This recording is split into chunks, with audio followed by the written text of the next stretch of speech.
The water of life doesn't just fill, it cleans. Grace and peace, everybody. Welcome to Sabbath School Study Group. This is part number 2 of our 5-part series. We are here in Texarkana, Texas, or Texarkana, Arkansas, depending on what side you're standing on. But no matter what side of the state line we're on, we are in the book of John. So now we're at the point where Jesus introduces and intervenes in the woman at the well situation, where she even cries out and she says, "Sir, give me this water." Now, all the time when Jesus was trying to market it and promote it, he was trying to let her know that if you get this water, you'll never thirst again. But water has this dual purpose in all of our lives. We don't just want or need water because we drink it, but we do a whole bunch of other things way more than just drinking it. Whether it's washing clothes, whether it's washing our car, whether it's washing our hair or washing our hands. Washing is a big part, maybe just as big as drinking. So we don't want to miss the gift and the blessing and the purpose of water, not just to give us this sense of fulfillment, but we can't really be fulfilled without being free from sin. But before we talk about being free and clean, I want to thank you for watching. Do us a favor, hit the like button on this video, and by all means subscribe to this channel so that we can stay in touch. We appreciate you passing this video on to someone else. Remember, we don't do social media. We need you to be social. And then you can go to our website, which is at changeministry.org. It's there that you can visit our health page. There are a lot of plant-based recipes and remedies that you can enjoy, not just to live, but to thrive. So now, let's go back to this encounter. And at this encounter, Jesus has now brought this sister to this point to where she sees what he has and she knows what she doesn't.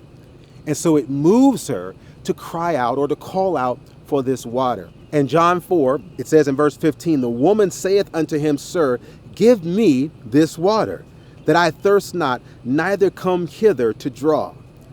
And Jesus saith unto her, Go call thy husband, and come hither." To illustrate this point, where you can't have fulfillment without freedom, look at how Jesus responds to the woman's request to get this water. So she's asking to be filled. She doesn't want to be thirsty, but Jesus goes a cut deeper. Jesus saith unto her, Go call thy husband, and come hither, if you will to drink. And the woman answered and said, I have no husband. Jesus said unto her, Thou hast well said, I have no husband. See, Jesus wasn't trying to just fill her in the moment, but he knew that real fulfillment would always be in partnership, in tandem, in connection with freedom. She couldn't just be forgiven for her sin, but Jesus wants to set her free from this sin. I don't want you to just come and drink water and y'all go back to shacking up.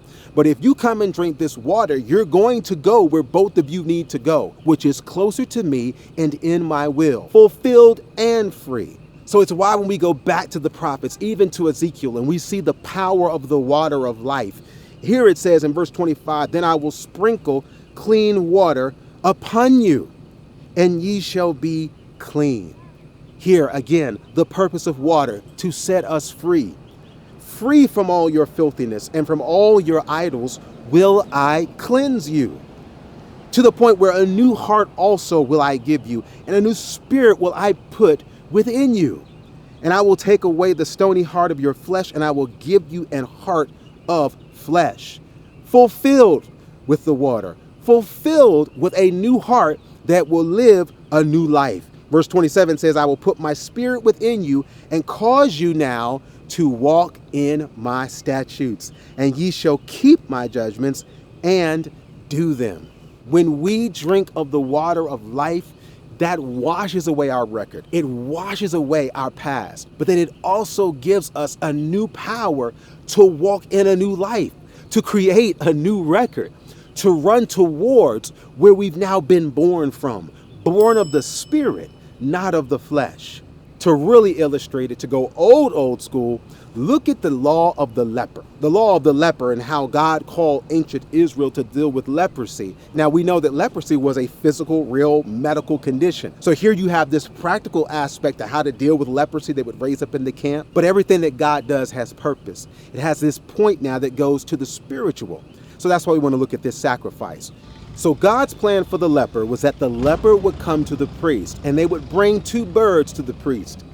And we pick it up in verse 5 of chapter 14, where it says, the priest shall command that one of the birds be killed in an earthen vessel over running water. As for the living bird, in verse 6, he shall take it and the cedar wood and the scarlet and the hyssop, and shall dip them and the living bird in the blood of the bird that was killed over the running water.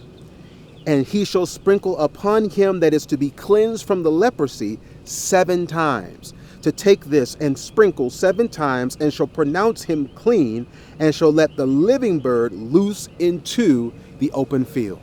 These 2 birds symbolize the ministry of Christ in dealing with our leprosy, our sin. In the one hand, a bird was to be killed. This was to symbolize the death, the result of sin, and it's always a result of sin. Remember, just because salvation is free to us, it doesn't mean that it doesn't cost. It costs the blood of Jesus. It costs our Father in heaven sending his only begotten Son to be sacrificed to pay for us, his wayward children. So now this blood, in connection with this water, was to be sprinkled upon the leper as a sign now that this blood has paid or atoned for their sin. And then in this miracle of grace, now this other bird would be the symbol of the life that the leper was to live thereafter. They were to be a free bird. They were to fly. They were to soar. God has put us in a position where he wants us to be forgiven. But having now our debt paid for, live free, live abundantly, living life in the new, not under the shadow of leprosy, but under the shade of grace. And we become more and more like the one who died for us in order to live free.